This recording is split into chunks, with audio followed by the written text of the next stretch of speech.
Hello friends, welcome to খেল দুনিয়া। গতকাল উড়িষ্যার বিরুদ্ধে মুম্বাই জিতে যাওয়ার পর মোহনবাগানের সামনে লিগ শিল্ডের অঙ্কটা কিন্তু এখন খুব কঠিন হয়ে গেছে।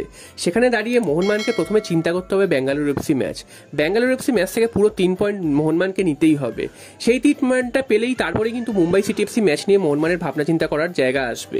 তাছাড়া কিন্তু মোহনবাগান কিন্তু যদি পয়েন্ট নষ্ট করে কোনোভাবে সেই ম্যাচে, বেঙ্গালুরু এফসি ম্যাচে, তাহলে কিন্তু মোহনবাগান টোটালি আউট হয়ে যাবে লিগ শিল্ডের দৌড় থেকে।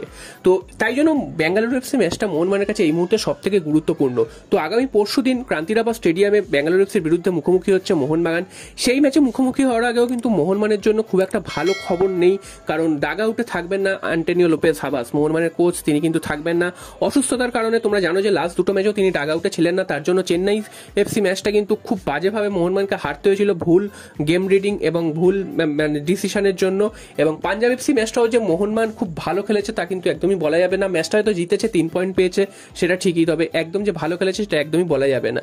তো বুঝতেই পারছো ডাগ আউটে আন্টোনিও লোপেজ হাবাসের থাকাটা কতটা জরুরি। তো এইরকম পরিস্থিতিতে এই কোচকে পরপর 3টে ম্যাচ মোহনবাগান পাচ্ছে না। আজকেরও প্রেস কনফারেন্সে কিন্তু হাবাস আসতে পারেননি, এখনও তার শরীর অসুস্থতা কিন্তু কমেনি।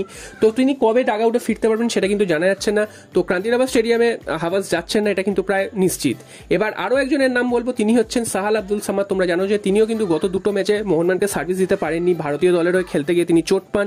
তো সেই চোট যে খুব একটা গুরুতর ছিল সেটা কিন্তু একদমই নয়। মনে করা হয়েছিল হয়তো একটা ম্যাচ বিশ্রাম দিলেই হয়তো তিনি ফিট হয়ে যাবেন। তো এখন যেটা দেখা যাচ্ছে তিনি কিন্তু এখনো ফিট হননি এবং দলের সাথে তিনি প্র্যাকটিসও পর্যন্ত করতে পারছেন না। তো এমন তার কি চোট লাগলো যার জন্য তিনি প্র্যাকটিস করতে পারছেন না? এর আগেও এক চোট পেয়েছিলেন, তখনও বেশ কয়েকটা ম্যাচ মোহনবাগানের খেলায় অনুপস্থিত ছিলেন, যার খেসারত কিন্তু মোহনবাগানকে দিতে হচ্ছে। এবং মোহনবাগানের মাঝমাঠ কিন্তু এই মুহূর্তে আবার নড়বড় হতে শুরু করেছে। তোমরা জানো যে মাঝখানে কিন্তু মোহনবাগানের মাঝমাঠটা কিন্তু দারুণ খেলছিল জনি কাউকের নেতৃত্বে। তো এই ইন্টারন্যাশনাল ব্রেকের পর থেকে কিন্তু মোহনবাগানের মাঝমাঠটা কিন্তু আবার ঘেটে গেছে। তো সেই জন্য বেঙ্গালুরু এফসির বিরুদ্ধে মোহনবাগানের জয়টা কিন্তু খুব একটা সহজ হবে না। যদিও বেঙ্গালুরু এফসি আগের দিন হেরে যাওয়ার ফলে তারা কিন্তু ছিটকে গেছে টপ 6-এর লড়াই থেকে, এবং যার ফলে তাদের কিন্তু কোনো মোটিভেশন থাকবে না। হ্যাঁ, তাদের যেটা থাকবে সেটা হচ্ছে যে একটা মানে তাদের সম্মানটা যাতে ফিরিয়ে আনা যায় সেইটার জন্য তারা কিন্তু চেষ্টা করবে। তো তার জন্য কিন্তু মোহনবাগানের কাছে কিন্তু লড়াইটা একদমই সহজ হবে না। বেঙ্গালুরুর মাটিতে দাঁড়িয়ে বেঙ্গালুরুকে হারানো এবং একটা প্রেস্টিজেরও ব্যাপার আছে বেঙ্গালুরুর, কারণ মোহনবাগানের সাথে বেঙ্গালুরুর দৈরথটা কিন্তু অনেকদিন আগে থেকে, তাদের মাটি থেকে কিন্তু মোহনবাগান আই লিগ চ্যাম্পিয়ন হয়ে এসেছিল। তো বেঙ্গালুরু যে খুব একটা সহজে ছেড়ে দেবে তা কিন্তু একদমই নয়।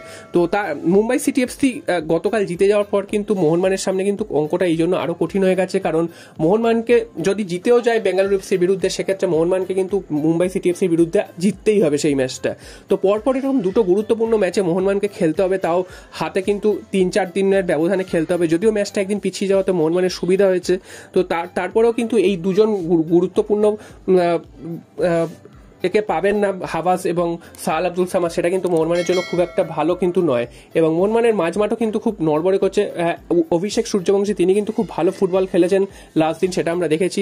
এছাড়াও বিদেশিদের মধ্যে কিন্তু যেই তাগিদটা এসেছিল, অর্থাৎ কামিংস, সাদিক, এরা কিন্তু মাঝখানে যেভাবে গোল করছিলেন বা গোল করার সুযোগ তৈরি করছিলেন লাস্ট দুটো ম্যাচে, কিন্তু আমরা সেগুলো আবার দেখতে পাইনি। তারা কিন্তু তাদের পুরনো ফর্মে আবার ফিরে গেছেন। তো সব মিলিয়ে মোহনবাগান বেঙ্গালুরু এফসি ম্যাচটাই যাতে উতরে যেতে পারে সেজন্য কিন্তু সবাই চাইছে, সমস্ত মোহনবাগান সমর্থকরা। তো শেষ পর্যন্ত দেখা যাক মোহনবাগান সেই ম্যাচটা জিতে লিগ শিল্ডের দৌড়ে থাকতে পারে কিনা। এবং সেই ম্যাচটা যদি জিততে পারে তাহলে কিন্তু ফাইনাল ম্যাচ বলা যায় মুম্বাইয়ের সাথে, সেটা যুবভারতী ক্রীড়াঙ্গনে আগামী 15 তারিখ, সেটা কিন্তু মোহনবাগান খেলবে।